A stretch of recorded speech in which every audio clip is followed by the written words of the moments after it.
Hello বন্ধুরা, কেমন আছেন? আশা করি ভালো আছেন। আপনাদের আশীর্বাদে আমি খুব ভালো আছি। এই যে দেখেন, রান্না বাড়ি কিন্তু কমপ্লিট হয়ে গেছে। আপনাদের দেখানোর জন্য সবকিছু রেডি করে বসে আপনারা কিন্তু অবশ্যই দেখবেন কি রান্না করছি। প্রথমে এটা দেখাই। এই যে দেখেন, থালাগুলো সরাই আপনাদেরকে দেখাই। আপনারা কিন্তু অবশ্যই দেখবেন, পারলে একটু ভিডিওটা শেয়ার করে দিবেন। এই যে দেখেন কি রান্না করছি।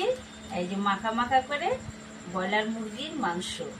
আর এখানে দেখেন এই যে ডিম মামলেট করে বলছি না আপনাদেরকে তরকারি করব। এই যে দেখেন, দেখছেন, এটা করছি আমার জন্য আর এটা করছি বাদবাকি বাড়ির সবার জন্য।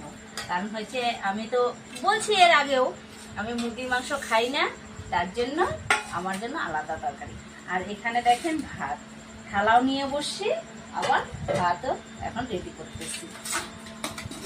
কেন, রান্না হলে তো খাইতে হবেই, ওই জন্য রান্না হয়ে গেছে, সব সারিয়ে নিলাম। সাইডে ভাবলাম আপনাদেরকে ভিডিওটা আগে দেখাই কি রান্না করছি। এই যে ভাতও কিন্তু রেডি করতেছি। এখন কিন্তু আবার রেশনের চালের ভাত খাচ্ছি। এই যে দেখেন কি মোটা মোটা ভাতগুলা। আমার মোটা চালের ভাতই ভালো লাগে। আমার শুধু ভাত লাগবে একটু ঝরঝরা, কারণ আমি প্যাচ প্যাচা ভাত খাইতে পারি না।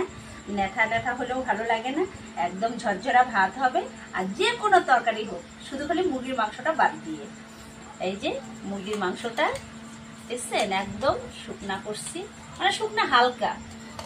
আমার ভিডিওটা ভালো লাগলে লাইক শেয়ার কমেন্ট অবশ্যই করবেন। ফলো করতে ভুলবেন না, ফলোটা একটু বেশি বেশি করবেন।